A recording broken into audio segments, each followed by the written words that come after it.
Hello, I'm Meenakshi Biani, hashtag Meenakshi Tutorials, hashtag this is my channel. So please do like, subscribe and share my channel.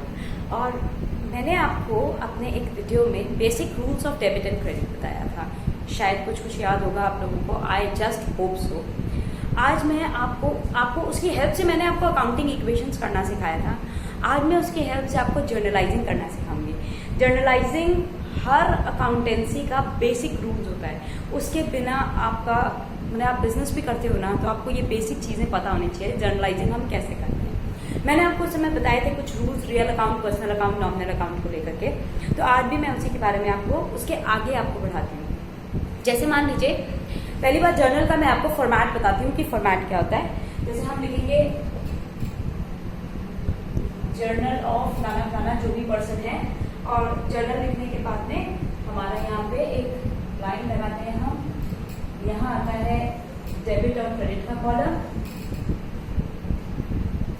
यहाँ आएंगे dates, particulars, debit and credit का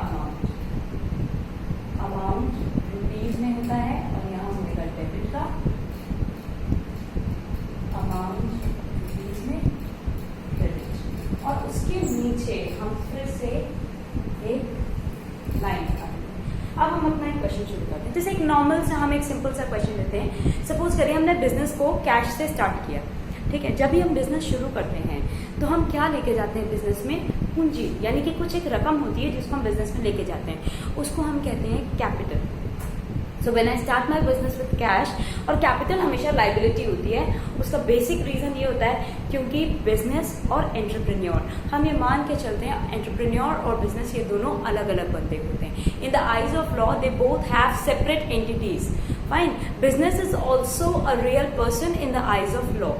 so law कहता है कि business अलग होता है और उसका बंदा अलग होता है। तो इसीलिए अगर कोई बिजनेस में हमने पैसा लगाया है तो क्योंकि ये सेपरेट लीगल एंटिटी के रूल की वजह से वो एक तरह से जो फर्म का ओनर है उसने उधार दिया है फर्म को।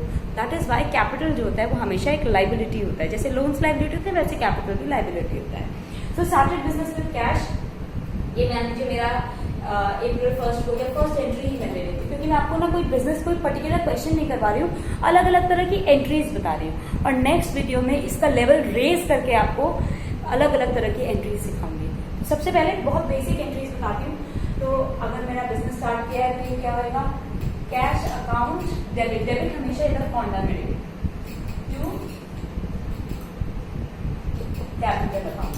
अब ये जो डेबिट वाला जो पैसा है, सपोज करिए हमने 1 लाख से बिजनेस शुरू किया था, डेबिट का इधर लिखेंगे जो मैंने कॉलम्स बनाए डेबिट और क्रेडिट के, और यहाँ पे आएगा मेरा, और इसके साथ में ना हम नरेशन लिखते हैं, being business started with, business started with cash. तो मैं बार बार आपको नरेशन नहीं बताऊंगी करके, क्योंकि इट इज ऑब्वियस, और इसके बाद सिर्फ यहाँ से यहाँ तक एक छोटी सी हम लाइन लगाते हैं। इनफैक्ट इसकी भी जरूरत नहीं है, सिर्फ इतनी सी लाइन लगाएंगे कि ये एंट्री मेरी खत्म हुई है। मेरी सेकंड एंट्री क्या है? मान लीजिए मैंने कैश परचेजेस किए। अगर कैश परचेजेस किए हैं तो गुड्स आए हैं, तो परचेजेस अकाउंट दिया। मैंने आपको पहले भी बताया था कि जो मेरे डे टू डे बिजनेस के गुड्स होते हैं उनको हम परचेजेस और सेल्स के नाम से लिखते हैं। वेराज अगर मैंने फर्नीचर या ऐसा कुछ खरीदा होता तो मैं उसको एसेट के नाम से ही लिखती, फर्नीचर, मशीनरी एक्सेट्रा जो भी है, that account DR to cash account. DR मतलब डेबिट होता है। अच्छा, मान लीजिए ये मैंने कैश पे परचेज किया था। इसी के साथ मैं आपको एक एंट्री और बताती हूँ। मान लीजिए मैंने 48,000 के कुछ परचेज किए थे, ठीक है। अब मान लीजिए ये तो मैंने कैश पे किया था, कैश में नहीं करती, मान लीजिए कोई रवि या शाम किसी और से करती और मैंने उसका भी पैसा नहीं दिया होता, यानी कि उधार पे दिया होता। उधार पे अगर मैंने माल खरीदा है तो मेरा वो डेटर है, यानी कि क्रेडिटर है, तो मुझे उसको पैसा देना पड़ेगा। नॉट डेटर, हाँ सॉरी, क्रेडिटर है वो, तो मुझे उसको पैसा भी चुकाना है। तो यहाँ पे इन दैट केस उस बंदे का नाम आएगा। मान लीजिए मैंने राम से परचेज किया था तो टू राम आता है, और प्रॉपर नेम के आगे हम अकाउंट नहीं लिखते। मैंने एक साथ ये 2 एंट्रीज इसलिए बताई, wastage of time and wastage of space. Of course board पे थोड़ा सा स्पेस होता है करने के लिए। सो परचेजेस टू राम, यानी कि मैंने उधार पे कुछ लिए हैं, इसलिए परचेजेस टू राम। वही अगर सेल्स है, सेल्स होती है तो पैसे आते हैं। मैंने आपको बताया था debit what comes in, credit what goes out. Goods जा रहे हैं, कैश आ रहा है, तो वही होगा मेरे पास में cash account debit to sales account. मान लीजिए मैंने 15,000 की सेल्स करनी है, ठीक है, cash account debit to sales account. और वही जैसा मैंने आपको इसमें बताया था वैसे इसमें बताती हूँ। मान लीजिए कोई शाम को मैंने ये सेल्स करी थी और अभी तक मेरे शाम ने मुझे पैसे नहीं दिए हैं। अगर उसने मुझे पैसे नहीं दिए तो वो मेरा डेटर है, आज नहीं तो कल उसको मुझे पैसा देना पड़ेगा। देन इन दैट केस यहाँ पे मेरा कैश की जगह पे श्याम का नाम आ जाता, श्याम, और ये अकाउंट हट जाता, Shyam debit to sales account. अच्छा, ये तो हो गए परचेजेस और सेल्स। मैं आपको एक चीज और बताती हूँ, परचेज रिटर्न। मैंने परचेज किया था, मुझे माल अप टू डेट नहीं लगा या शायद कोई माल डिफेक्टिव था तो मैं उसे रिटर्न कर दूंगी उन गुड्स को।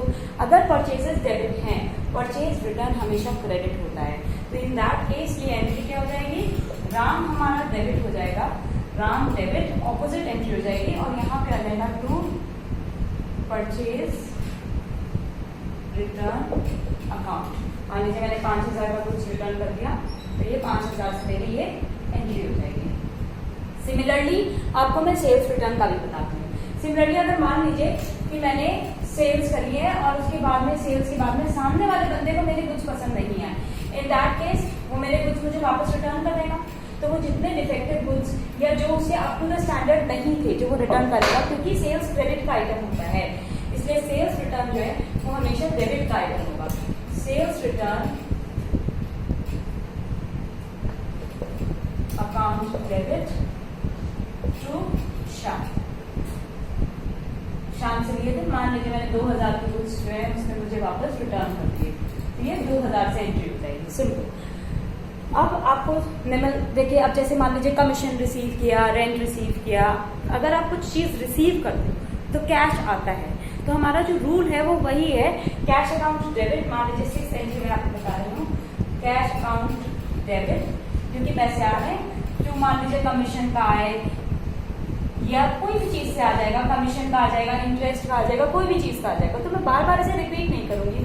मैंने आपसे कहा मैं कोई फुल फ्लैश क्वेश्चन नहीं उठा रही हूँ, सिर्फ कुछ बेसिक रूल्स जो होते हैं डेबिट एंड रूल के, उससे रिलेटेड जो कुछ एंट्रीज होती हैं सिर्फ आपको वो क्लियर करवा रही हूँ। जैसे मान लीजिए 1,000 रुपया मेरे पास में कैश आ गया कमीशन के नाम से, उसी तरह से मान लीजिए अगर मैंने सैलरीज पे करनी है, ठीक है, मैंने सैलरीज पे करी है, जब मैं कुछ पे करती हूँ तो मेरे पास से पैसे जाते हैं।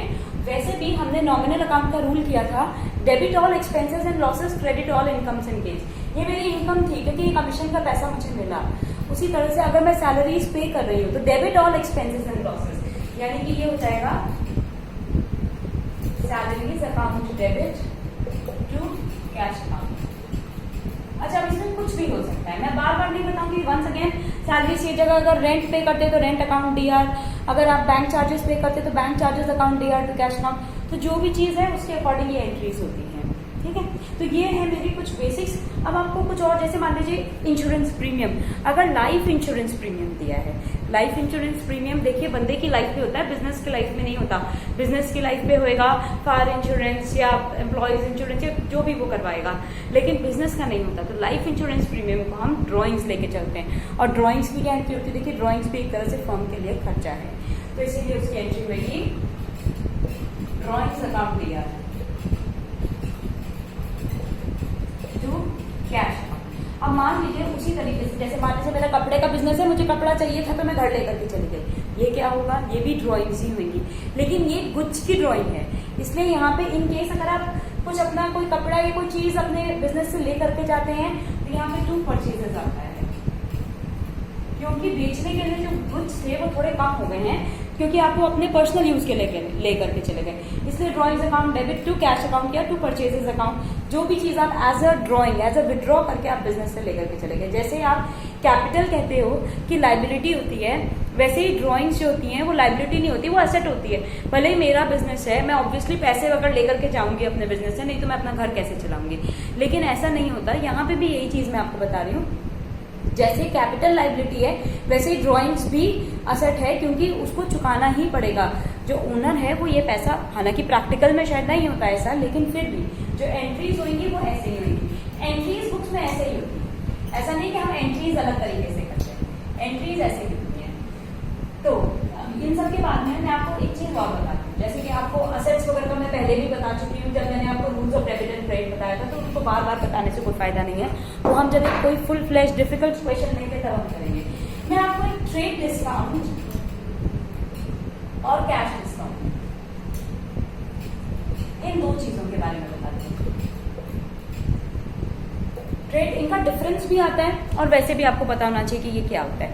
ट्रेड डिस्काउंट होता है जैसे कि जब बिजनेस में दो बिजनेस हाउसेज हैं, ठीक है, वो आपस में जब डील करते हैं और वो जो एक दूसरे को डिस्काउंट देते हैं वो होता है ट्रेड डिस्काउंट। और कैश डिस्काउंट वो होता है जो बिजनेस अपने कस्टमर्स को देता है। जैसे हम शॉप्स पे जाते हैं सामान लेने के लिए और उस समय जो हमें डिस्काउंट मिलता है तो हमें पैसा कम पे करना पड़ता है, ये होता है कैश डिस्काउंट।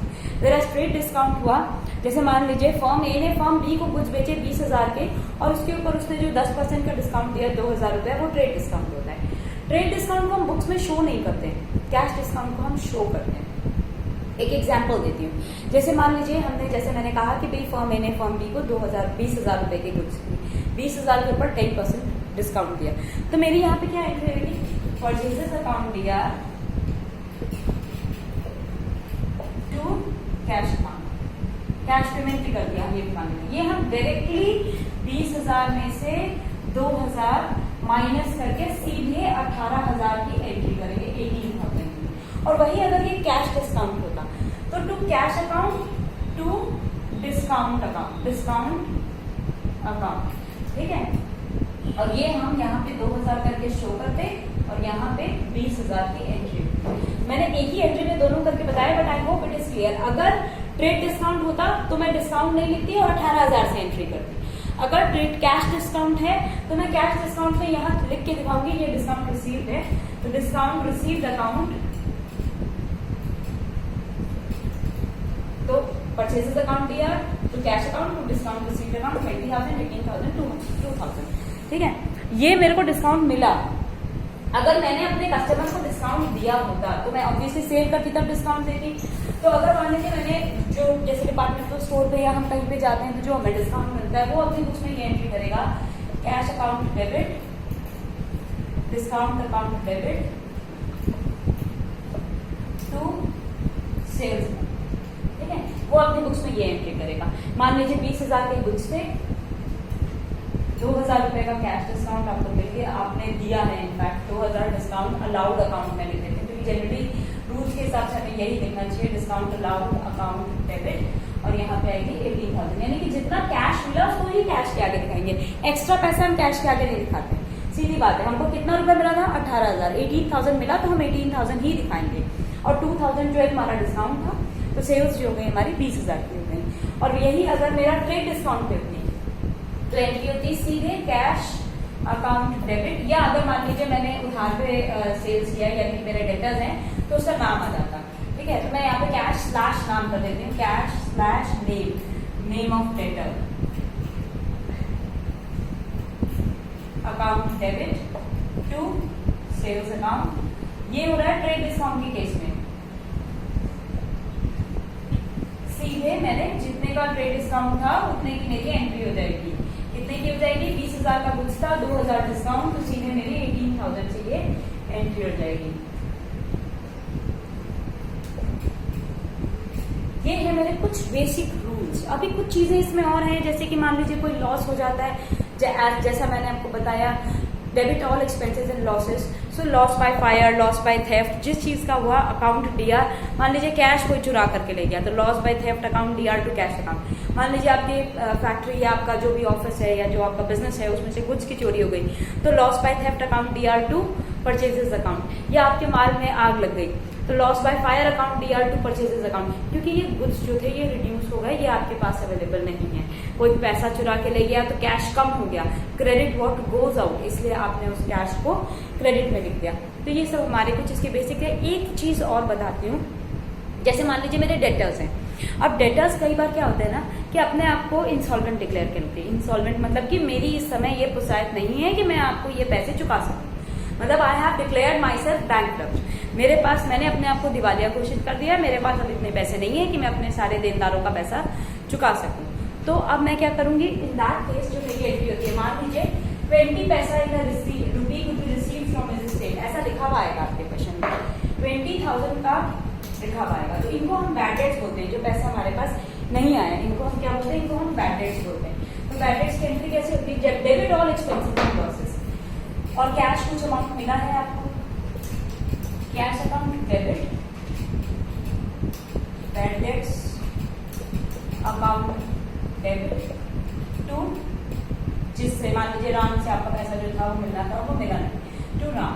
मान लीजिए 20,000 के बुक्स थे इसमें, 20,000 से इसने 20 पैसा इन अ रुपी, एक रुपए में 100 पैसे होते हैं, तो 20/100 यानी कि इसने मुझे कितना रुपया दे दिया, 4,000 रुपीज इसने दे दिया। तो कैश के आगे मैं कितना लिखूंगी, 4,000। राम से हिसाब किताब कितने का था, 20,000 का, यानी कि कितना रुपया इसने मुझे नहीं दिया, 16,000। ये होता है मेरा बैड डेट्स का ट्रीटमेंट बुक्स ऑफ अकाउंट्स के अंदर में। मैंने आपको ये करके दिखाया, क्योंकि 20 पैसा आता है ना, तो जनरली क्या होता है कि हम कंफ्यूज जाते हैं कि अब हम इसको 20 पैसे को हम कैसे सॉल्व करेंगे। इसका क्या मतलब हुआ, 20 पैसा कुड बी रिसीव्ड, यानी कि पर बंदे को उसने 20 पैसे के हिसाब से पेमेंट कर दिया, 20 पैसा पर रुपी, यानी कि 20/100 का, यानी कि 4,000 का उसने हमें पेमेंट कर दिया, 16,000 का मुझे लॉस हो गया, और लॉस को हम बैड डेट्स में शो करते हैं। और टू राम, मान लीजिए कि अगले साल तक राम बेचारा अच्छा बंदा था, थोड़े पैसे आ गए उसके पास में, यानी कि उसने हमें बैड डेट्स का पैसा वापस चुका दिया। अगर वो ये पैसा चुका देगा तो उल्टी एंट्री हो जाती है, कैश आया आपके पास में, कैश अकाउंट मान लीजिए पूरा नहीं तो भी 10,000 इसने चुका दिया, cash from debit to bad debts recovered account, ये क्या हो जाएगा, 10,000 उसके पैसे वापस आ जाएंगे। ऐसा भी हो सकता है, कई अच्छे बंदे होते हैं वो लोग हमें रिटर्न कर देते हैं ये पैसे। So I hope this much is clear. एक दिन के लिए आई थिंक इतनी एंट्रीज अगर आप देखते हैं, जैसा मैंने आपको अपने एक वीडियो में कहा कि आप इसे ध्यान रखिए, आपको उसे ट्राई करना है, आप खुद कोशिश करिए। आपके डाउट्स आप हमेशा मुझसे किसी भी कमेंट सेक्शन में ले सकते हैं, तो please try, take your doubts from me if you want, and उसके बाद मैं आपको आगे करवाऊंगी। ऑलमोस्ट हर टाइप की एंट्री मैंने आपको कवर करवाई है, एक कंपाउंड एंट्री और फुल फ्लेश्ड क्वेश्चन, ये मैं आपको नेक्स्ट टाइम जरूर नेक्स्ट वीडियो में आपके साथ में शेयर करूंगी। So thank you, and if you like my video, if you understand my explanation, do like, share